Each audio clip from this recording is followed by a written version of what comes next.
Stop treating God as a curry leaf.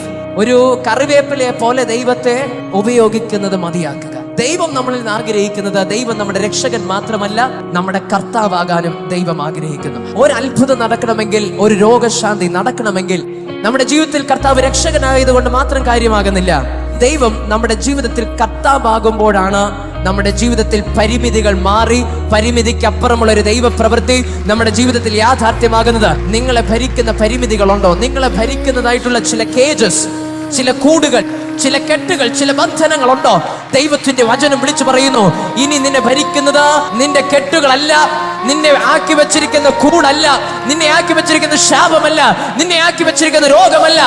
ദൈവം നിന്റെ കർത്താവാകുമ്പോൾ, യേശു നിന്റെ ജീവിതത്തിന്റെ ഇടയനാകുമ്പോൾ ഒന്ന് സംഭവിക്കുക, സകലതും നിങ്ങൾക്കുള്ളതാകുന്നു.